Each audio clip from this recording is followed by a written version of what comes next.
अबे लौड़े, बिना नौकरी के मेरी जिंदगी हो गई है भिखारी की जैसे।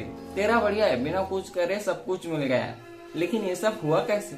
एक बार मेरी गर्लफ्रेंड की सहेली ने मेरी गर्लफ्रेंड से पूछा, ये तेरा डायमंड नेकलेस तो बहुत अच्छा है। तो वो बोली, वैलेंटाइन गिफ्ट है पगली। फिर उसकी सहेली बोली कि फिर भी बताना कितने का पड़ा। तो मेरी गर्लफ्रेंड बोली 6 राउंड, 4 आगे से 2 पीछे से। तेरे पास डायमंड नेकलेस कैसे?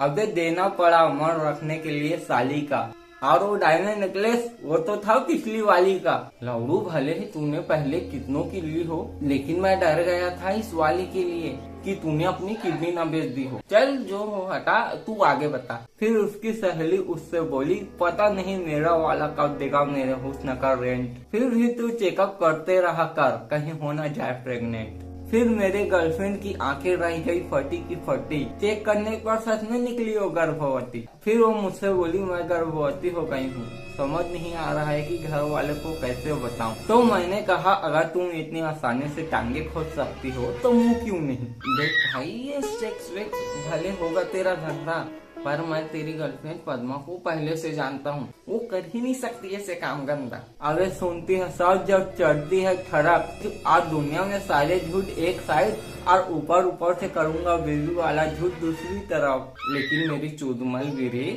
वो एकदम शांत स्वभाव की थी, बोलती भी थी धीरे।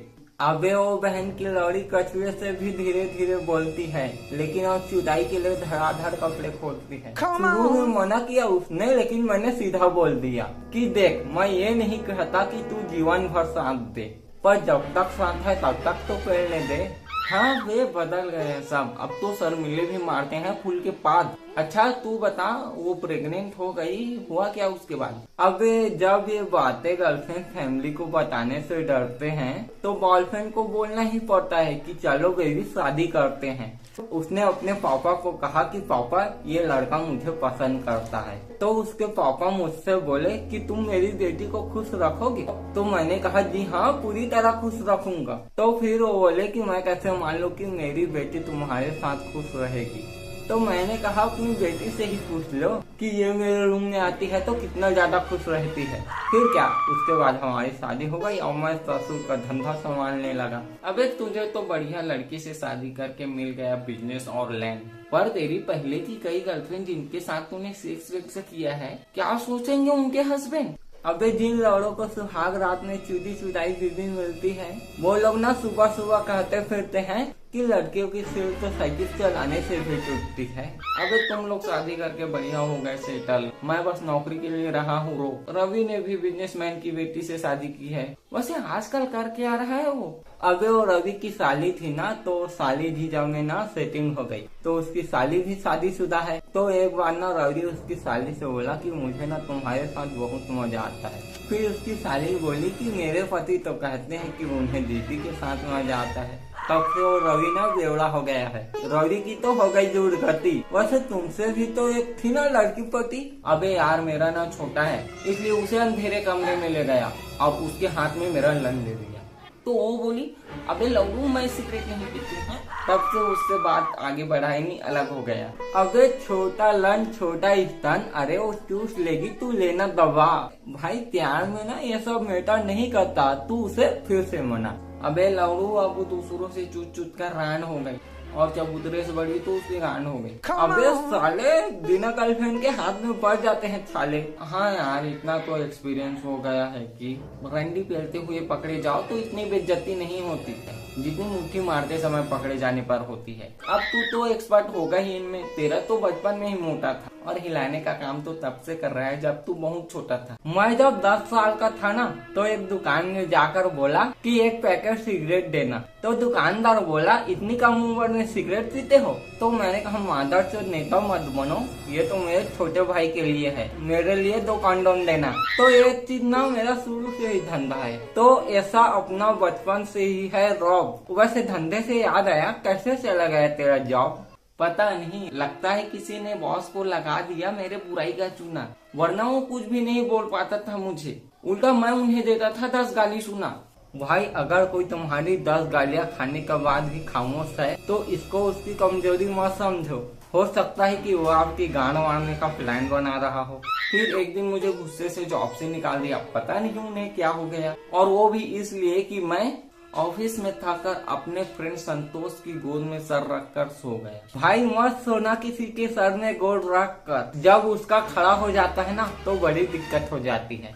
नौकरी छूटने के बाद पापा चाहते हैं कि बेटा पढ़ने के लिए सुबह से जाग जाए। यार पढ़ कर आंखें दर्द करने लग गए हैं, कहीं चश्मा न लग जाए। हमारा एक और वो ठरकी दोस्त है ना, कालिया डामर, वो तो बहुत ज्यादा पढ़ता है, फिर भी उसके आंखें हैं बराबर। जो लड़े दूर से ही घूर कर लड़की की ब्रा और पेंटी का रंग बता देते हैं, उन लोगों को ना चश्मा नहीं लगता। और तू जॉब को लेकर इतना मत डर, टेंशन आए तो आने दे, तू चिल कर। वही तो बहनचो, जब जॉब छूटी तो मुसीबत में था तो किसी ने नहीं देखा, और कल टेंशन दूर करने के लिए ठेके पर गया तो पूरे मोहल्ले में ढिंढोरा पिट गया। मैं ना जॉब करने के लिए वो सोशल मीडिया तक में गया कि कहीं तो जॉब मिले, और तब समझ आया बहनचोद, इतनी क्वीन तो राजा महाराजा के जमाने में भी नहीं थी जितनी क्वीन आजकल इंस्टाग्राम पे घूम रही है। बेटा लग जाता नौकरी अगर तूने स्कूल नहीं किया होता बंक। अभी तूने जहाँ जॉब के लिए अप्लाई किया था वो थोड़ा सा चूक गया, क्योंकि तेरे कम पड़ गए 10th के 2 अंक। हाँ अंकल, जब हम लोग 10th में थे ना तो मैडम इससे बोली कि मैंने तुम्हें थप्पड़ मारा, इसका भविष्य काल बताओ। तो ये बोला कि मैडम छुट्टी के बाद आपकी स्कूटी पंचर मिलेगी। वैसे वो स्कूटी मैडम के बैठने पर पंचर हो जाती, क्योंकि वो थी डम्फर। लेकिन तेरे जवाब से गुस्सा कर काट दिए तेरे प्रैक्टिकल के 2 नंबर। अब क्या करें अंकल, जॉब लगने तक इसे ना बैठा के खिलाइए। वैसे नौकरी के लिए इसको कितना नंबर चाहिए? 59 मतलब? अरे यार, ये स्कूल में ना 1 से 100 तक गिनती अनिवार्य करा दी जानी चाहिए। तुम नई पीढ़ी को बताना पड़ता है 59 मतलब 96। बेटा वो हमारे रिश्तेदार वर्मा को मैंने बाटली के साथ साथ चखना भी खिला दिया। उन्होंने कहा कि तुमको नौकरी दे देंगे। मैंने बोला था वैसे तुमने अपना बायोडाटा उनको बता दिया। अब मैं रिश्तेदारों को दिखाना नहीं चाहता फेस, और नौकरी देना है तो दे देंगे, मैंने कर दिया है मैसेज। बेटा इंडिया में सिर्फ मैसेज करने से काम नहीं चलता है, कॉल करके भी बताना पड़ता है कि मैसेज कर दिया है, चेक कर ले। रिश्तेदारों से दुखता है सिर, लगाना पड़ता है बाम। मैंने मंदिर जाके बोल दिया है भगवान को, अब कुछ महीने में लग जाएगा मेरा काम। बेटा नौकरी लग जाएगी तो हो जाएगा चौड़ा हमारा सीना, लेकिन कैसे कह सकते हैं कि इस काम में बस लगेंगे कुछ ही महीना।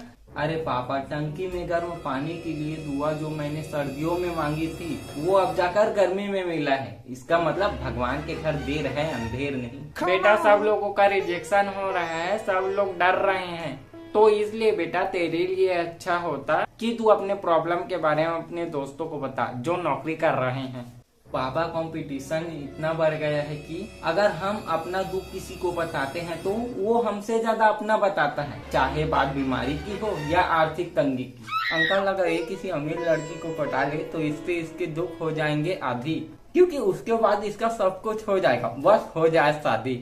बेटा जब मैं कम उम्र का था ना तो मेरी भाभी के बहन पे मेरा दिल आया, फिर मैंने भैया के हालात देखकर अपना विचार बदल लिया। तो बेटा उम्र होने भी दे थोड़ा। वैसे सच बोलूं तो शादी ना करनी ही नहीं चाहिए। औरत का दिल ना पानी की तरह होता है और मर्द का दिल मिट्टी की तरह। तो जब ये मिलते हैं ना तो जिंदगी कीचड़ कीचड़ हो जाता है। और कितना मिलता जुलता है गुमशुदा और शादीशुदा। गुमशुदा घर से गुम हो जाता है और शादीशुदा घर में गुम हो जाता है।